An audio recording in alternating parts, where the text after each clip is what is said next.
Okay, so audience, here is the scene.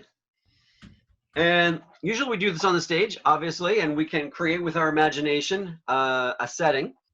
The scene is Dave and Chris are two helicopter rescue pilots that get called to help a cruise ship off the coast of Prince Edward Island. Sweet. So I got the ball? Yeah, you got the ball. I think John's frozen. Why did John freeze? Oh, there we go. He's back. Yeah, sure. Dave, you have the ball. Let's do this. Can I get an accent for Chris? Panelists? No, not panelists. Audience? Attendees? Norwegian.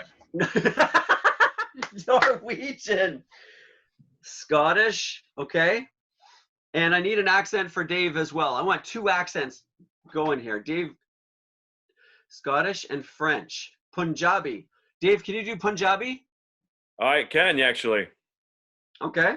Yeah. Swahili. I'll do Louisiana. Punjabi. That's like Okay. East Indian, right? Yeah, you do Punjabi. And Chris, can you do a Louisiana Southern accent? Feel like I could have if I wasn't thinking about it. I can try. Just put y'all at the end of That's every right. sentence. I do say, y'all, this is what I declare. Yeah, pretend you're Foghorn Leghorn. Yeah, I say, boy. Okay, so here's the scene. Dave and Chris are two helicopter rescue pilots that get called to help a cruise ship off the coast of Prince Edward Island. And Dave has the ball. Let's give you, what do you figure? 5 minutes to solve the problem? Sure. Sure, Okay, you got 5 the minutes. ball, helicopter, cruise ship. Ready? Cool, yep. Okay. Oh, hello there. Good to see you, Chris. I'm so excited. Your very first day. How do you feel today about doing this thing with me? I feel amazing, let me tell you. I have never felt so good in my life. Mm-hmm. Now, you might be a little bit nervous. If you are, I have a very thing I do, okay? With the very first day I on job, my mother sent me a little message on my phone. Let me play it for you. She tells me how proud she is of me. And she tells me it's hard to understand because she cries and she laughs at the same time. Let me push the button and you hear the message from my mother. Here we go. Push the button. Okay, here she goes. Listen to my mother.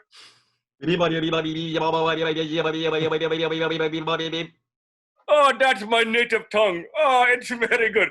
Let me translate for you. What she said to me is she loves me and I'm a little squishy. That's good. But we've got to do this, Chris. We've got to get ready. I say your mother obviously loves you, and my daddy, he loved me by showing me how to operate this beautiful machine here. Do you see this glorious helicopter? I do. Let me show you something special. I found a little tweak that makes the engine purr like a kitten. Why don't you start it up, and then I'll turn my wrench over here, and you'll hear the changes. Oh, let me just do a little key here. I'll turn the key. Here we go. Here we go. Oh, it purrs like a kitten. That's that southern fix right there, I like say. it. Mm-hmm. Okay. Now, before we go, our instructions are coming across on the fax machine. Listen. Okay, here we go. What we are to do is there's a cruise ship on the coast of PEI, and we're to go and to calm the cruise people down while the rescue ships come. Okay? So let's go. Okay, I think I can calm them all down pretty well. Okay, let's do a little check here before we take off. Okay, so the propellers are going. Listen to them. Okay, let me try the foghorn. Wow. Foghorn, very good. Okay, you go ahead, Chris. Try something else. I just wanted to see if I can get this Dukes of Hazzard horn working that I installed. Okay, let's hear it. Here we go. Oh, that's the South, I do say, indeed. Mm-hmm. I am so excited, Chris. I'm going to scream like a little girl. Here we go. Okay, I'm ready. You remind me of my father, I say. I'm glad I do. I don't look like him, but I'm glad I do. Okay, let's take off. Here comes the propeller. Here we go. Okay, here we go. We're on the ground now. Okay, we're off the ground. Here we go. And we're flying over to the ship. Oh, the ship sees us. Look, it's blowing its horn. Look at that.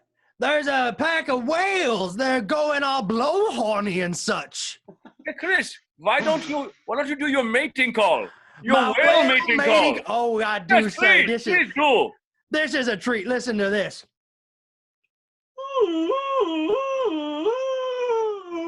Well, that mating call's making them frisky. We better get going. Okay, we're over top of the... Oh, I can see all the people on the deck. They're screaming for help. Help me. Help me. Just one person scared. Everyone else is having fun by the pool. Okay, so what we're going to do, Chris, is what I need you to do is I need you to take this bullhorn and calm them down. Please do. I'm not just going to calm them down with the bullhorn. I'm going to do it in a soothing way. Okay. Hello, baby. It's gonna be okay, baby. You know I love you. Well, that sounds like someone from my country. Okay, I'm very calm. It's like a human mating call. That's good. That's good. Okay, now you'll hear the sirens of the rescue boats coming. Here they come. Oh, that is a flock of seagulls. Don't worry about them. Okay, here's the sirens. A little louder and a little more sharp.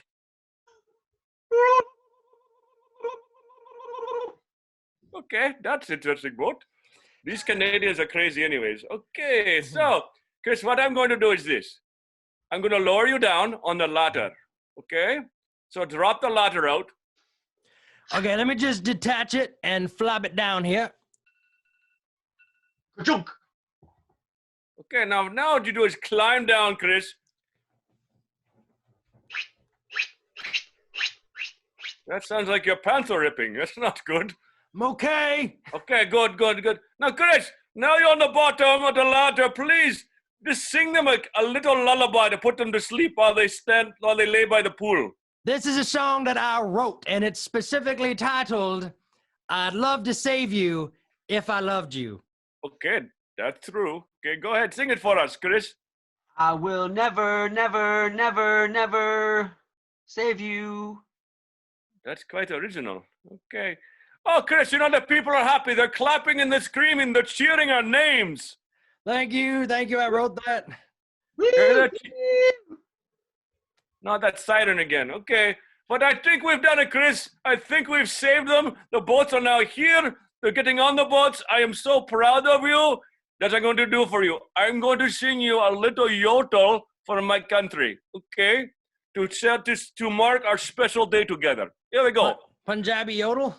Punjabi yodel. I love it. Here we go. Ready? Okay, let me get the note. Let me get the note first. Oh. Okay, I got it. Here we go. Oh. How do you like that, Chris? Did that make your day? It was acceptable. I'm very proud of you. I love you, and I love being your partner. Okay, let's go back to the headquarters. Sweet. And scene. Okay. Wow. All right. That was very fun. Thank you for making me sing 3 or 4 different times. Like that. We know you have a beautiful voice. That's why we wanted the audience to get the most of this. Okay. All right. So audience, we want to hear your comments. How can we make this? What did you like about it? And how can we do it better? Obviously. I wonder if all of the scenes for our sketches should be acknowledging the fact that we're on video, sort of thing. Remember, like we did with the Prime Minister's interview last week, and it was just like a video interview. How can we combine that with sound effects, do you think? Tess says, well done, guys. Sherry says, applause, in quotes. I don't know if that's sarcastic or not. Probably. But Melody says, a teleconference type thing, remote reporters. I wonder how we would do that with sound effects. We could do like an on-the-scene reporter where one of us is like, so-and-so's over here in the middle of a hurricane, and then be like, yeah, there's this hurricane going on. It's really windy. That kind of deal. Okay. Mm-hmm. Okay. Interesting stuff. Okay. The next one we have is return desk. And for return desk, Chris is going to explain it. And I am going to, how do I do that again? You just hit leave on the bottom. Yeah. And then, John, make sure you hit your link when you come back. Okay. Okay. Sweet. Ooh, I'm all alone. Okay, hi. So return desk works like this. Normally they would come in on stage at like a Walmart or something like that, where I'm telling them that they can or can't return their item by talking to them about it and giving them hints. They don't know what the item is. So through those hints, they'll discover the item. And once they get it, then they can return the item and move on. We're going to do it a little bit differently. We're going to do it kind of like an online call center type thing, where they basically have to go through this process before they can do the return, just to justify not being in person. So this is going to be John and Dave are both going to be the characters who are returning something, and the audience suggestions for what they could return are, let's see, we got toe jam, jockstrap, lederhosen, bucket of used chewing gum, diapers, used mattress, toilet seat, casket. Let's do, so, okay, John is going to be returning a pack of frozen squirrel meat, and he's called the call center to return a pack of frozen squirrel meat, and we'll do John, or Dave rather, is going to return toe jam. We'll do the first one for Dave. We'll do toe jam for Dave and a pack of frozen squirrel meat for John. Okay, I'm gonna message them to come back in.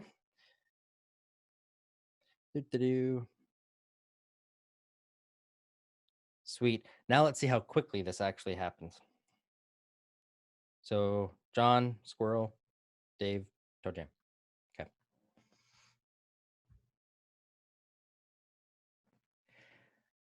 No, I probably can't lock the focus, but hey. Okay, you ready? How did that work? Good. I just spoke to everyone. I told them a bedtime story, and Nice. and you guys are here. Can you give me the first one to come in, John? Sure. Yeah, I can do that. Okay. Okay. Okay. Hello. Is this the new video customer support? Hello. Yeah. Hello. Hi. Can you see me? Yeah, I can see you. Hi. Okay. Good. Yeah. I'm here to help you. However I can help you. Yeah. Sorry to bother you on a Saturday. It's just that I got to return this this thing. I bought it for my mother-in-law's birthday. She's turning 75, and as you can see, it's really not what she wanted or anything that would make her happy. Well, I wouldn't think so. I mean, is she like a hunter or anything like that? A hunter? Yeah, a hunter. You know, like you go around, you hunt. She like that kind of like gamey taste, you know? She's not a hunter that I know of, but she does like to crochet like a wild animal. Does that count? And she works up quite a sweat, which is why I thought this would be the perfect thing for her. Well, I just I don't want to be the guy that says that it's a user error or anything, but it looks like it's unthawing a little bit. Does it got a bit of a smell to it? Well, there's always a smell around when dealing with my mother-in-law anyways, and help me to understand what unthawing is, because thawing is actually melting, but unthawing, I guess, would be freezing. Sir, I work in customer support. You're gonna have to just assume that you know what I'm saying. Okay. I do believe it's unthawing. Good, thank you so much. How long do I have before it is completely unthawed? Thawed? Yeah. Well, I mean, realistically, it depends how much you bought. The packets individually are only about that big. So, did you find any with tire marks on them by chance? Any little tread marks, little tire marks on them? No, there was no tire marks. It was 44 individually packed packets that I got at Giant Tiger. So it's probably like 15 pounds worth then. It's about 15 Yeah, it was about 15 pounds worth. They're little guys. Hey? They are little guys. Now, did you actually consume any of this? Because if you did let it thaw and then you didn't cook it right, I don't want to see anyone get sick. No, my thought was it was just like those sea monkeys you find in the comic books. You know, you can buy them and you put them in water. So I thought while she was having a bath, I would dump a package in and they would start frolicking around or something, and then it just didn't happen. I'm not surprised it didn't happen. I'm not surprised it didn't happen at all. Now, There was no frolicking. No, there was no frolicking at all. Sir, I don't know if we can actually take this back. If it's thawed now and gone bad and you've been putting it in warm water, I mean, I don't even know if we could cook this thing to get rid of the bacteria at this point, really. So it is something that you would cook then. Okay. That's my bad. That's on me. Do you think it would be more of a in the oven or on the stove kind of cooking? It depends. You could leave it on the tarmac if you wanted to, depending on how hot it is. Okay. What about a good rotisserie? Yeah, if you had some, maybe like put some nuts in there with it, that would probably be appropriate. Put some nuts in there with Yeah, it. you can maybe like roast some nuts there too, you know. So it is definitely something that might have tire marks, and it works well with nuts. Yeah. Okay. All right. See, and my final plan was once we use the meat, we could actually make a scarf out of the fur because it's so fluffy. It's kind of fluffy. Yeah, you'd need to put a lot of them together to make a scarf. It would be just the tail though. We would just tie them in knots. You could do that. It's very fluffy, yeah, because it's frozen squirrel meat. yes, it is. It is frozen squirrel meat. Okay, sir, I'm gonna process that for you. Just gonna transfer you off to the next representative. Really appreciate that. Thank you very much. Thank you. Next. Hello. Hello? Oh, jeepers. Is anybody there? Yes. Okay. I'm actually calling for my wife. Okay, sir, you don't have to speak so loudly. Okay. My kids bought this for them Yeah. for her on Mother's Day. And let me just show you what it is. Let me just blow it up here. Hold on. Oh, sir. Oh, goodness. Okay, so let me just reenact this. Just imagine it's Mother's Day, and I brought my wife breakfast in bed, and all of a sudden my kids come in holding this, and they yell, "Surprise!" My wife, to say the least, was speechless, but she doesn't like it, and she wants to return it. I'd be speechless too, sir. Sir, did you buy this in the grocery section? Yes. My kids actually bought it for her. I let them pick their own gifts this year, so I think it was the grocery section. Oh, Okay. blame it on the kids. Because That's the way it's at. we actually had this out as a mistake. It wasn't meant to be categorized in that area. We just had a new guy on staff. It was supposed to be somewhere else. So that may be where the confusion came in. Did they happen to buy it next to the the ketchup and the Nutella spread and all those other little condimenty things and spreads and stuff? I don't know. All I know is this. It's a very unique smell. It is a unique smell. And it doesn't go with my wife's perfume. No. Now, have you done any activities with it? Well, my kids actually used it on the driveway Oh, to seal stuff up. it might seal stuff up. Yeah. You didn't consume this by chance, did you? No. Good. I didn't. My son, he did. Oh no. Was it? Did he mix it up with the peanut butter? Is that what it was? The Got a peanut butter sandwich. No, out of the peanut grocery butter's not good with this. Well, see, if he bought it at or you bought it at the grocery store, you might have thought it went with peanut butter. But I'm just gonna be honest with you. I don't even know why you bought it, because if you got some stinky tootsies, you could probably just make this yourself. In fact, my grandpa used to clean out his feet all the time, and he would make an abundance of this stuff, but you wouldn't mix it with peanut butter. But I think where they got confused was they're so used to having peanut butter and jam Yeah. that they didn't realize that toe jam is not something you want to put with peanut butter. And my wife loves peanut butter sandwiches. Thank you so much. You know, this is the last time I let my kids pick the gift, but you got to understand this. It was the love behind it. They just thought Mom loves jam, and they thought Cho jam was a special kind of jam. I get it. Kind of I understand. I understand. You know what? We're going to process this for you right away. Thank you so much. Thank you. And scene. Sweet. Okay, that was really funny. Audience, we want to hear your comments. What did you like about it, and how can we make it better? I thought that was really well done, Dave. I loved how you brought your face. You like that? Just like an amateur. That was awesome. I know. I actually have an amateur. No, I mean, like someone who's never used the video stuff for the first time, right? Hello. Hello. Very good. Very good. All right. Okay. Did we see anything from? Oh, here we go. Chris seemed like he had experience in customer service. Accurate portrayal. Great job, guys. The unrelated banner was fantastic. See, these guys love us. Good. Toe jam was my jam. The squirrel was a little not of my favorite. Okay, perfect. Together. All right, why don't we go to the next one, which is press conference. So I'm going to leave the meeting, and then you guys can explain it and then invite me back, okay? Cool. We don't have to. I don't want to invite him back. Do you want me to explain it and say the thing? Sure. Okay.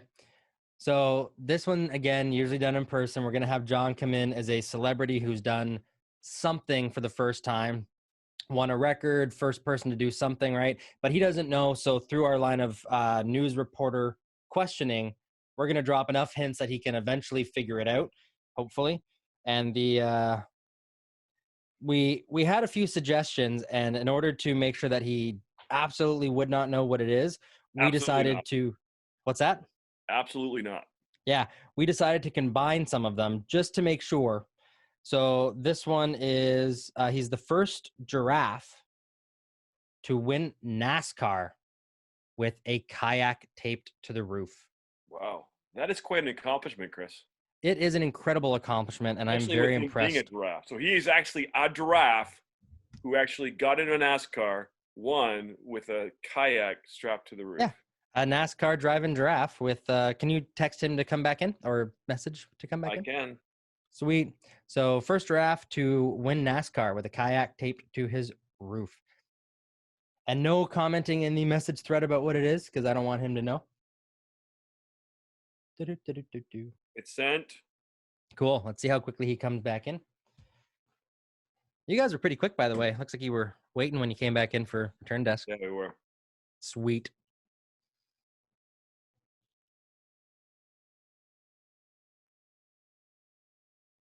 This is the awkward moments.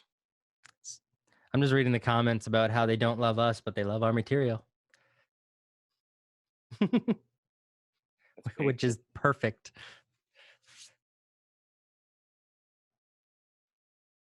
There he is. He is. What? Oh.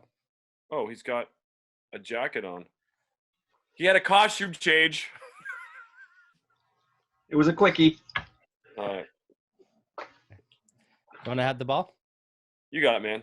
I got it. Okay. You want to welcome our special guest? Sure. And If we could just have a big online round of applause, please, for our special guest. Thank you, everyone. So we're gathered here today for an incredible conference. I just wanted to say, sir, I'm actually from the Trouser Press, and I am very impressed with this whole thing. And I wanted to say I appreciate you sticking your neck out like this, because I'm just going to be honest with you. Usually when I see your people, I don't want to be offensive, but you're not usually as, domesticated and refined and intelligent to be able to pull off something like this. I think you're very special. And there's a large degree of flexibility involved. I didn't know I would have to do downward dog. Oh, so it's like a cross species, like interpretive kind of thing. It was very interpretive, very cross species. Wow. And I think I pulled a muscle in my hip. Oh, but not your neck. My neck actually is fine. I did special neck exercises involving a bottle of Cheese Whiz and 3 bricks. Wow, that's good. That's good. Hello. I'm Jim Bob, and I'm from the Weasel. And you know where I'm from? We like speed. Do you like speed too? I absolutely love speed. Good. Thanks, Jim Bob. Yeah, no problem. No problem. Thanks for joining us and moving the scene forward. That was awesome. Okay, so yeah, I gotta admit, guys, I'm kind of nervous. Obviously, this was just kind of something we did on Mother's Day weekend, and thought, why not? So a couple Dr. Peppers into it, and suddenly the newspapers and the radio stations are all crowding around and asking for autographs and interviews and things. Yeah, I was just impressed at your extreme neck strength. Going around those corners, the G-forces alone really pull. And I mean, if it was varying back and forth, maybe I wouldn't be so impressed. But continuously just going left, left, left, left, left. I mean, I was amazed with a neck that size. That's incredible. I almost saw spots. Yeah, and I don't mean the spots on you. I mean, I just saw spots like I saw stars. Yeah. You saw, okay, all right. Well, to be honest, it was my dad's station wagon, and there was a gate open on the NASCAR track, and I just thought, what the heck? No one's looking anyways, because they were all drinking beer. It was a hot afternoon. So once I hit that track, I actually made pretty good time. Hello, it's Jim Bob from the Weasel. Hi, Jim Bob. Hey, I'm noticing that you're a pretty big beast there. You're pretty big. How did you cram yourself into that car? Did you let it all hang out, or did you kind of confine yourself? I took a deep breath and just, a whole bunch of Vaseline, and I was in for good. Anything hanging out? Not that I could see, but I mean, maybe if we watch Sports Center tonight, we'll see some close-ups that aren't very flattering. But as far as I know, there was nothing. How did you see where you were going if you're all crammed in there? Well, I mean, obviously, it's not that complicated of a track, okay? You watch it a couple times for 5 hours at a time, and you know where all the bumps are. You know what I'm saying, buddy? Know what I'm saying? Okay. All right.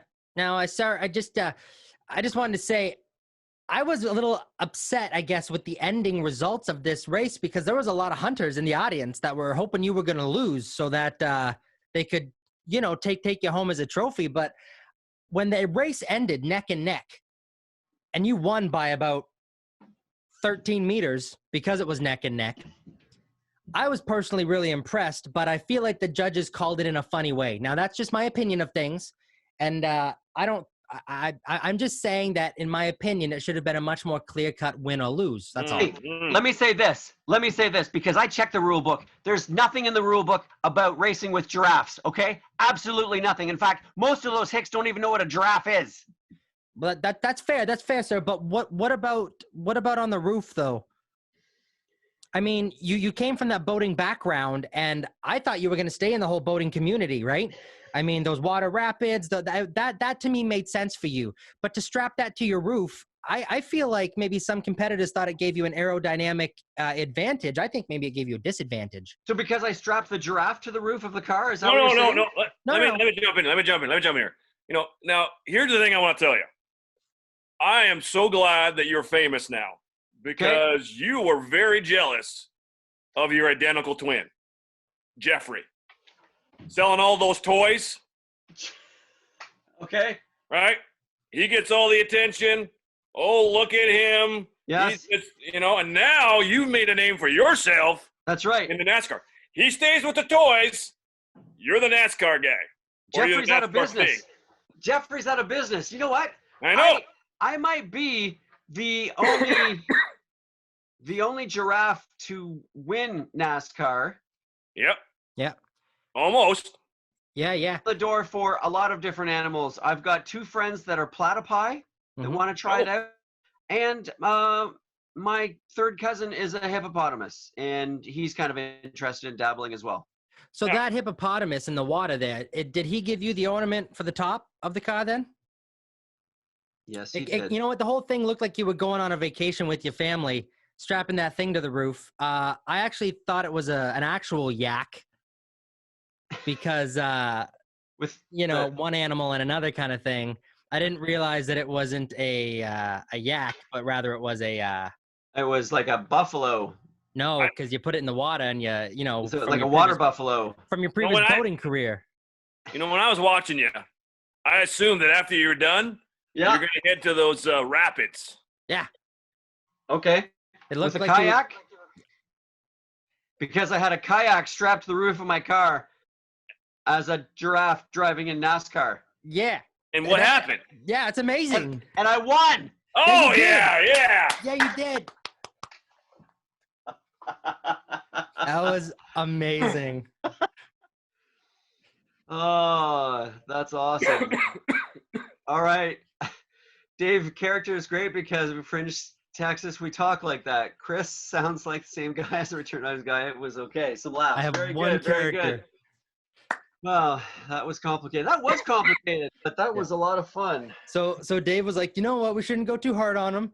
And I was like, forget that. I want him to sweat. Dave totally had your back. I knew you were going to go. I knew you were going to the giraffe on top because we're usually a person, and that's why we went to Jeffrey. Yeah. Oh, that was a good hint. That was really good. Okay. All right. So the next sketch we're gonna do is called Fill in the Blanks. Hey, audience, how are we doing so far? Is this a good way to spend? That was painful, but hilarious. That's like all of our stuff that gets the most laughs is when they see us struggle and suffer. Oh, that was awesome. Okay. John, can I make a suggestion? Yep, absolutely. When we do this, let's fill in the blanks, because we know that John and Chris like to cheat. What I'm going to ask the participants to do is, if you go to who you're sending the message to, you can actually choose me Oh, to go directly. So if you could just send it to me directly, then I will get the words as they come up. Cool. That way, John and Chris will not be tempted yeah. to cheat. Okay, so Dave, let's give the audience right now step-by-step instructions for how to pick you in the chat. Okay. What's that? Okay, so what you're going to do is you're going to go right to the bottom. You're going to go to your chat first. Open that panel up. You're going to go right to the bottom. It'll say all participants. If you click on that, it'll give you an option to pick me. If you pick me, then you'll just be sending me the words. All right, I'm going to try that right now. Dave is a dork. Ow, John, that's painful. I'm glad you kept it private. Do we have any other nice words about Dave? Everybody go and send Dave a message right now. Just say hi. What? Oh. Nope, they don't have that option. Okay, then what I'm going to do is I'm going to turn my chat off. So just ignore that. And you know what? Even so, just flood the conversation with a bunch of nouns, and then we won't even know what he picks anyways, Hey. even if we did. John, can you explain the rules? I gotta get my glasses because I can't read it because I'm going blind. I'll be back. Okay. All right, so audience, we're going to play a game called Fill in the Blanks. And the way it works is Chris and I are going to do a scene together, and every once in a while, we're going to put our hand up like that, and that means that we need someone to fill in a random word we're going to include in our dialogue, and then we have to justify that word in what we're saying. So, audience, here's what we need from you. We need you to just be adding lots of random nouns. So Brent, that's person, place, and thing. And just add them on the chat. My chat is closed. Chris's chat is closed. Whenever we put up our hand, Dave is going to read one of those random nouns and insert it into our sketch. Dave, you looking pretty sassy. I know. Oh, even better. Dave the biker. I should have had this for Jim Bob. That's right. Okay. So we're going to start the sketch. The scene is John is a scientist that is presenting President Chris with his exciting discoveries regarding a COVID vaccine. Ooh. Okay. And we're going to give ourselves 5 minutes. Is 5 minutes good? Yeah, tell them to keep sending the words. This is good. Keep sending the words. This is good because they can't hear you. What? Okay. Chris, you ready? I am super ready. All right. President Chris, you have the ball. Okay. John. Yes. Yes, sir. Hi. Hey, John. Look, I have a bit of an issue here.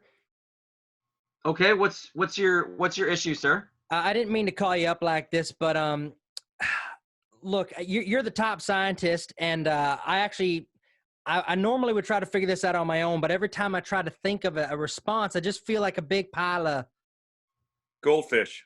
I feel like a big pile of goldfish. Like, you know, that attention span and memory of a gnat that just, Yep. I can't stay focused. And you're the leading expert on this. So I thought you could help me out. See, this COVID-19 thing is a bit of an issue, right?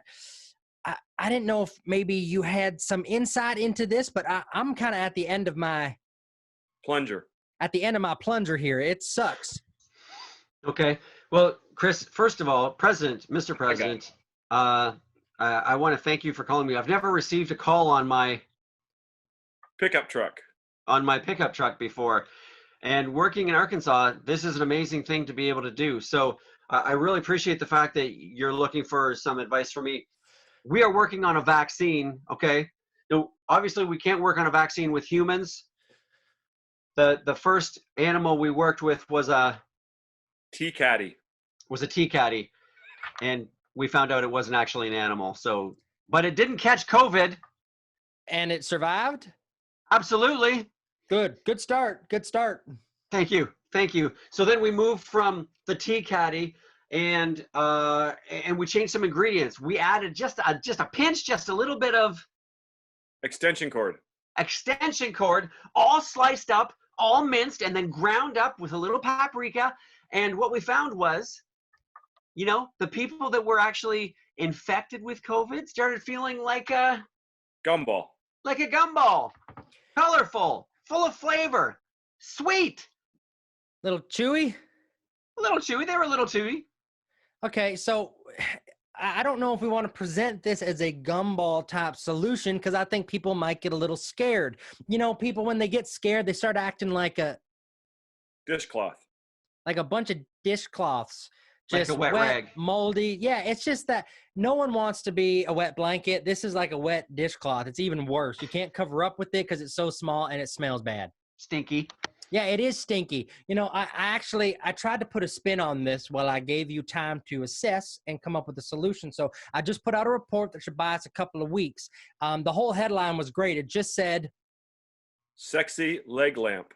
sexy leg lamp is the answer. And I'm here to provide you with The beach. the beach. Oh, everybody wants to go to the beach. And you know what? That sexy leg lamp, that's from Italy. That was Fragile. It was fragile, yeah. See, I just thought if everyone wanted to get to the beach for that tan, that leg tanning in its own little lamp there would be a good representation of proof that I'm trying to move things along and not have everyone look like they're geishas or something come fall. You know what I mean? Absolutely. And you can use that leg for social distancing. That's true. It is exactly 6 feet. I know this because when I brought it in the house, I accidentally bumped it into the Pot.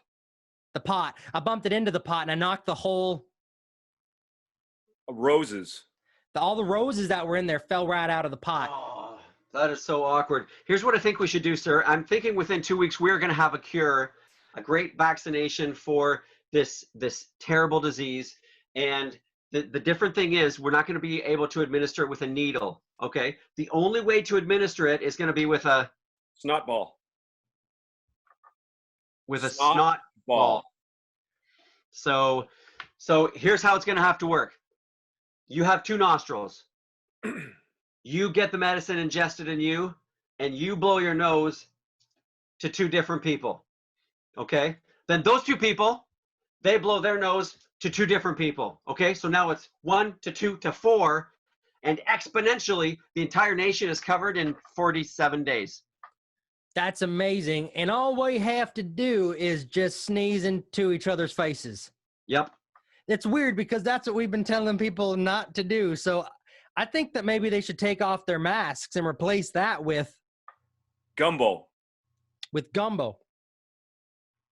I love gumbo. I love a good gumbo. I love gumbo too because it's so slimy and like chunky that all the saliva and snot could be mixed in there and people wouldn't know. Because if someone just put snot in my face, I'd be upset. But if someone put gumbo with a little bit of snot, I'd say that's a delicious dish. Thank you.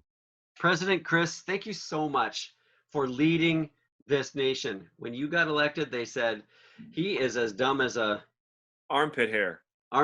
But obviously you like a whole handful of armpit hair, and we really appreciate you. Thank you, sir. And C. Good. Sweet.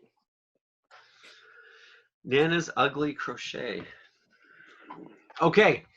So audience, I'm gonna turn my chat back on. Audience, we want to know your what do we want to know? We want to know your opinion. How can we make it better? How can we improve it? What did you like about it? Okay. So let's do all panelists. There we go. Okay. Can Chris look at the camera? He can't. I physically can't because my camera is up here and my looking at everyone else is here.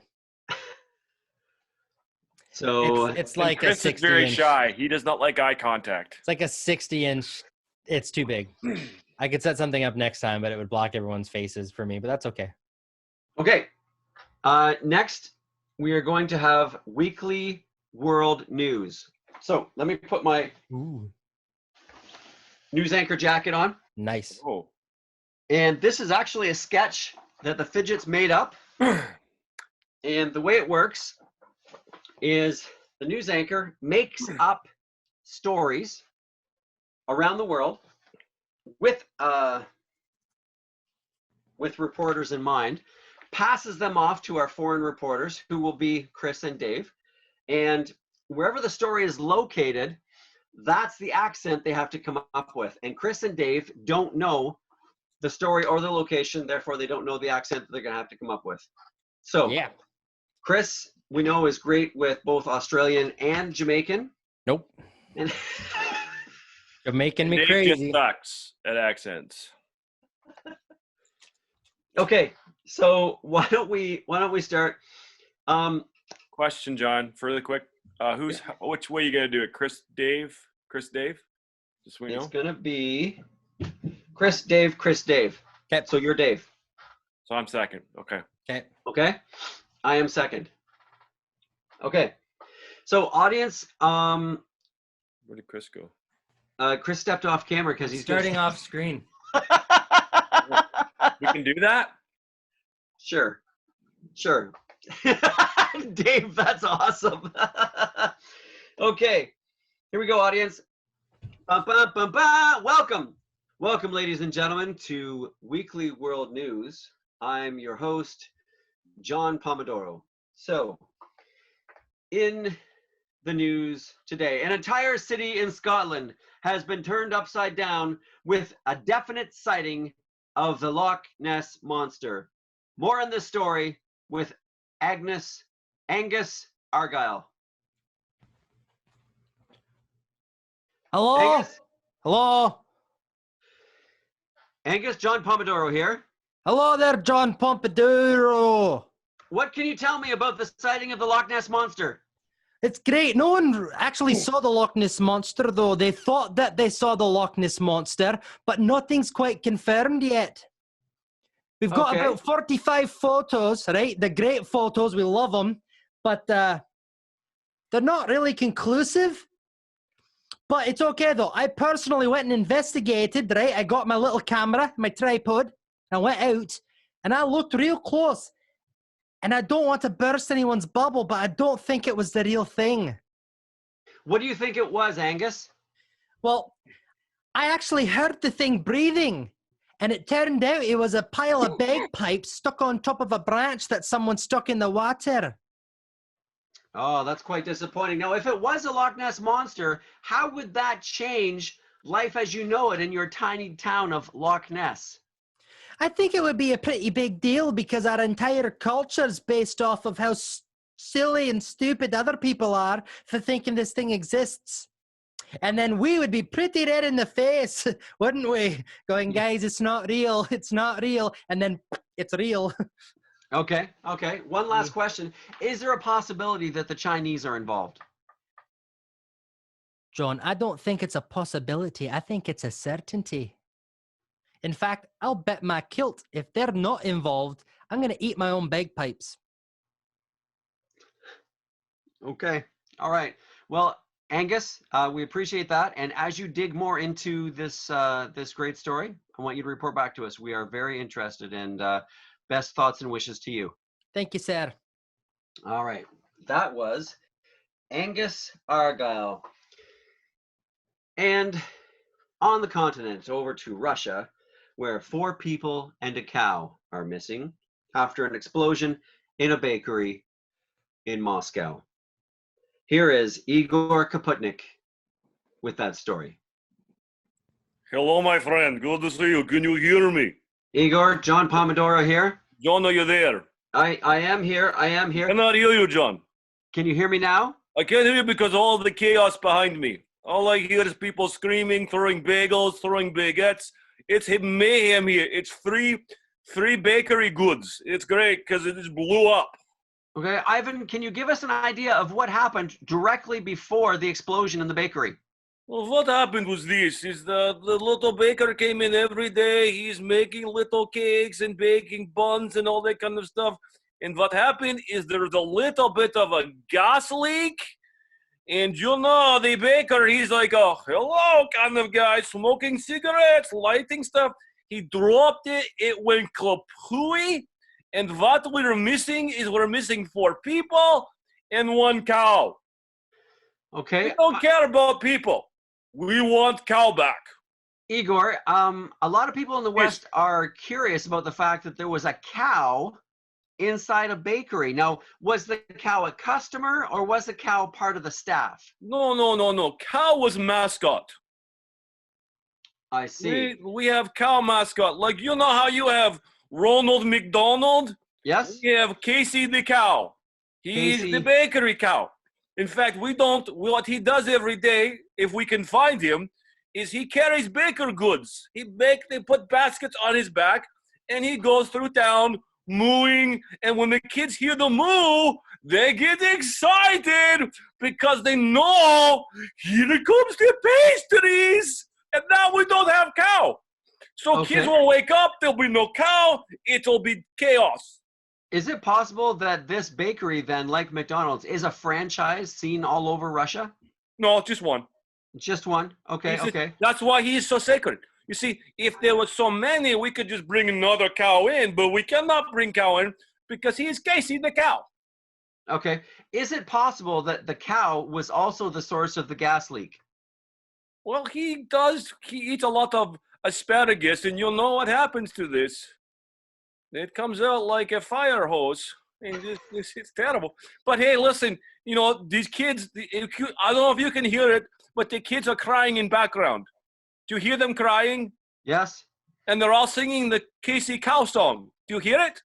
Yes, I do. It's a wonderful song. Would you sing Casey Cow song for me? I'm afraid I don't know that song, but Igor, why don't you hum a few bars? Okay. We love Casey the cow. He brings me Danish and bakery goods.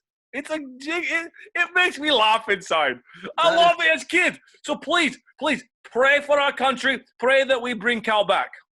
Okay, we will do that. Igor, thank you very much for your time. And we'll see. Igor has signed off. All right, our next story. Tickle, tickle, you're a pickle. Doesn't seem like a successful election theme, but these very words have led to this successful re-election of a politician in Brooklyn. More on that story from Norman Fulcrum. Hello? Norman, is that you?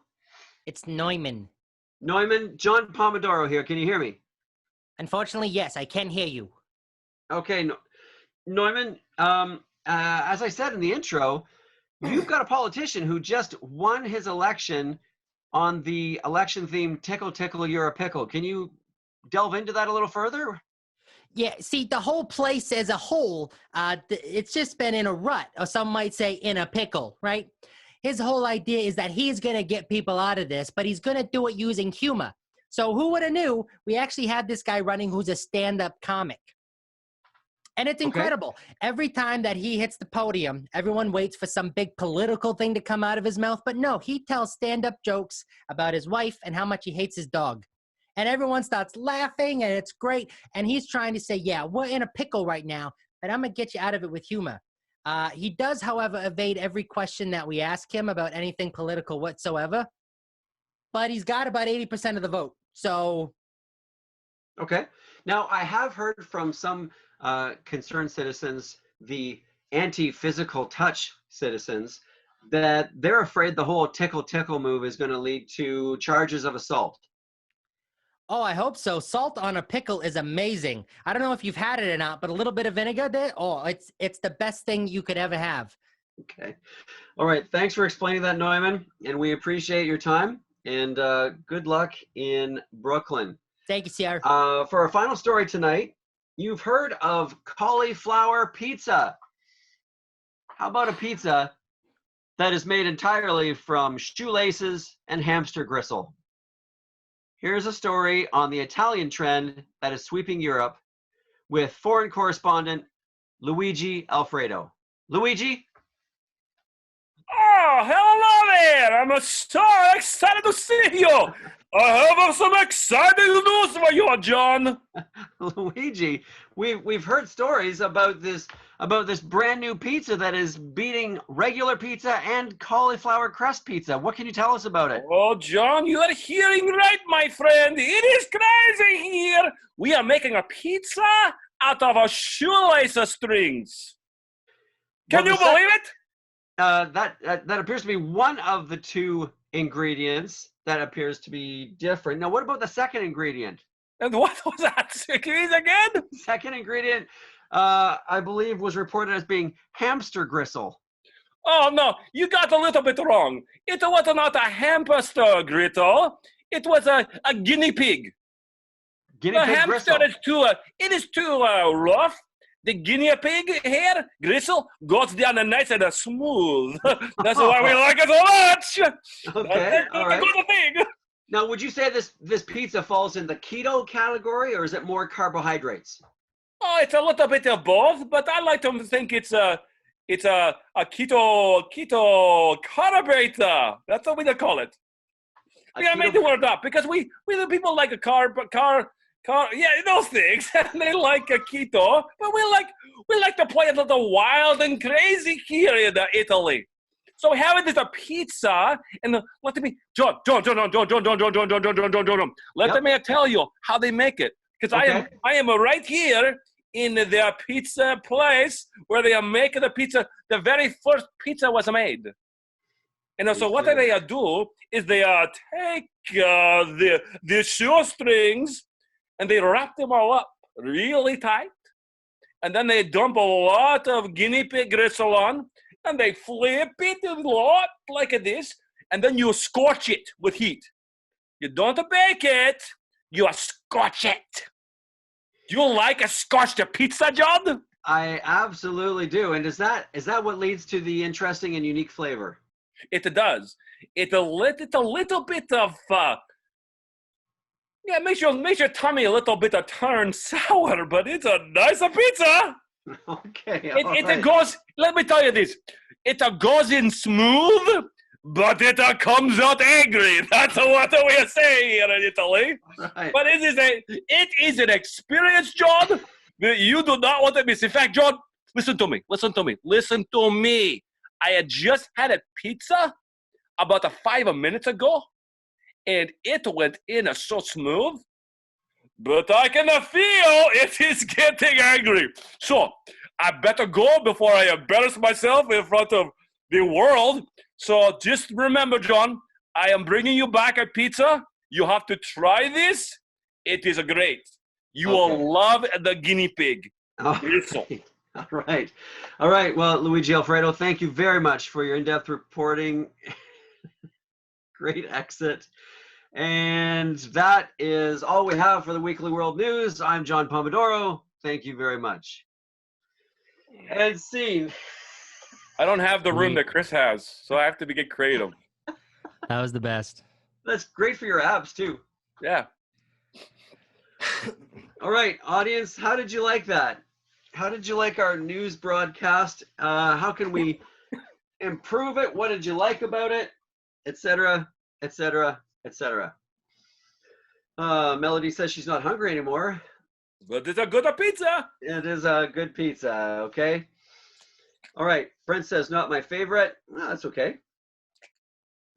Okay, why don't we move on to our last one, which is translator. Ah, yes. And how am I going to do this? I'm going to be the translator. Chris, why don't you explain how it works? Sure thing. Try and find it in the thing here. Cool. So Dave is going to be a famous children's author, and I'm going to be the one interviewing him. Now, throughout the course of the interview, just to make sure that those who can't hear are accommodated, we're going to have John do all the translating and the sign language in the screen below or to the side, I guess, wherever you're seeing him. And he's going to try to keep up with and accommodate all of the verbal cues that we give him to make sure that you guys understand the full story from a visual aspect. What's the story behind this this interview for Dave here? All right, so Dave is a famous children's author, and Chris is interviewing him. Let's see how this would work. This is going to be interesting. I wanted to do it closer. Remember, guys? So, is this? What can you see here? Is this? Just you look like a bust of like a statue or something. I would say. Can you back up a little bit? And camera down and back up. How's that? I would say bring it down even more. Bring the camera down? Yeah, we see a lot above your head. There you go. Back up. Yeah, there you go. That's good. Is that good? That's much better. Okay, so I'm on a chair against the wall, so I won't be able to. So lots of push-ups? Yeah, I won't be able to do lots of push-ups, but not that we would ever do that. No. So, okay, so audience, here's what we're looking for. Well, actually, Chris, you've got it. Why don't you get the ask for us for translators for Dave's book? Sure. So we're gonna make up a book for Dave. Give me an animal that you'd be upset with having brought home unannounced if your spouse or child came home with a random animal or pet. A goat. Cool. Give me a form of transportation. I like goat. Give me a form of transportation that would make you a little uncomfortable or nervous.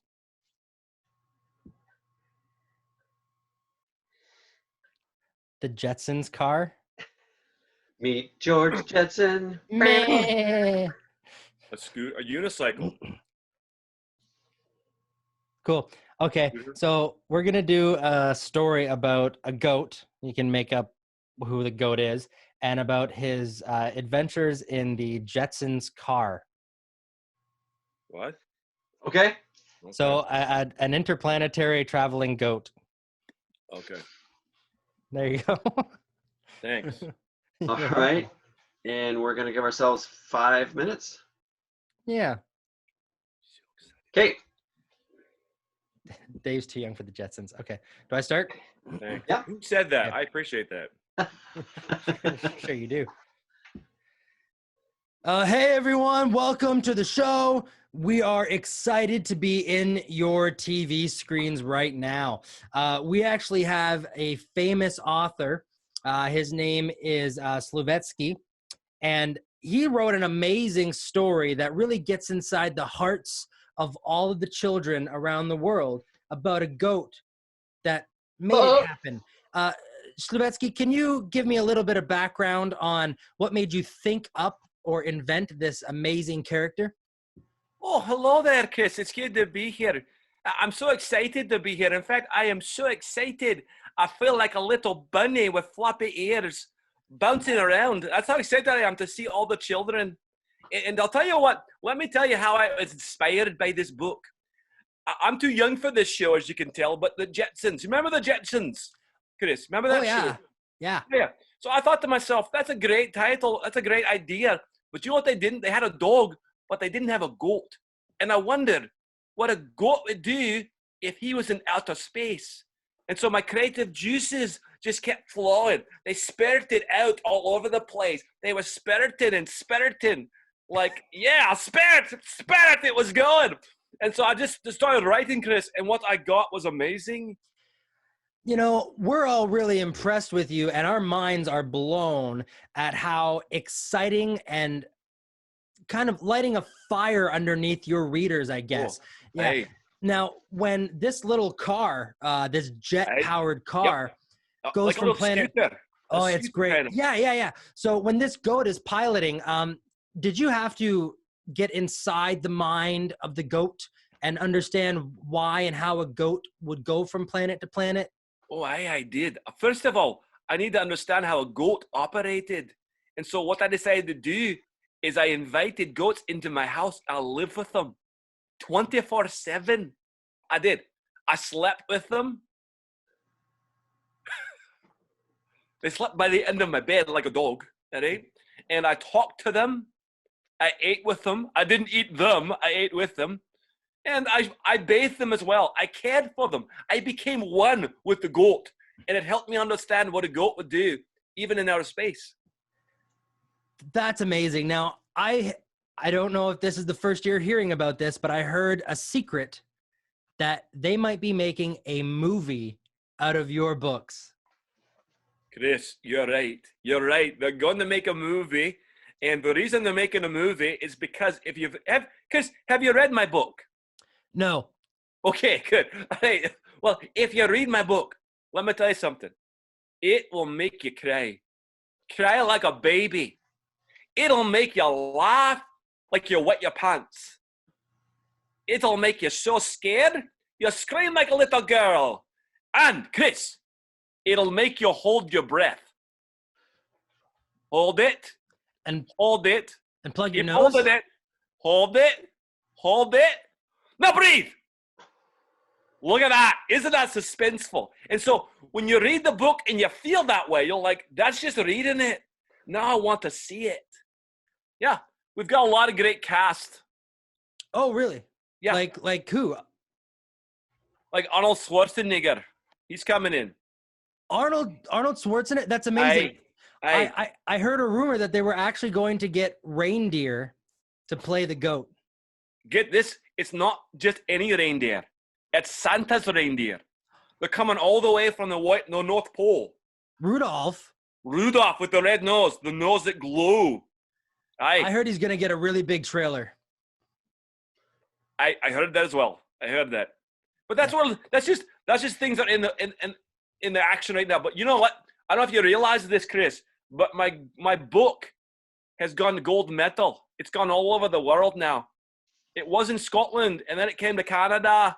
It came to the US. But now it's in Papua New Guinea. Papua New Guinea. All right. I'm so excited about Papua New Guinea. That's the great one. Well, I'm excited for you. Before we go, is there one thing that you would tell the small, lovable youth of our country if they wanted to follow their dreams? Right, what I'd say is this. You know, when you go to the farm, right? You go to the farm, you'll want to see the cows. You want to see the horses. Oh, and you want to see the chickens. But the goats, you don't want to see the goats because the goats aren't exciting. But I believe that goats are exciting. And so what I want to say to you is this: no matter who you are, even though you feel like the goat of the barnyard, you're still special. That's what my book says. Everyone is special, even if you're a goat. You just made me feel so special. Like when I was a kid and I used to pick my nose. I know. And then put it in my mouth. And then you also used to put your finger in your ear and put it in your mouth. And we'll stop there. I think we'll There you go. stop there. Thank you so much for your time. You're welcome. Everyone, a big thank you so much. Goodbye, everyone. See you next week. I love you all. And scene.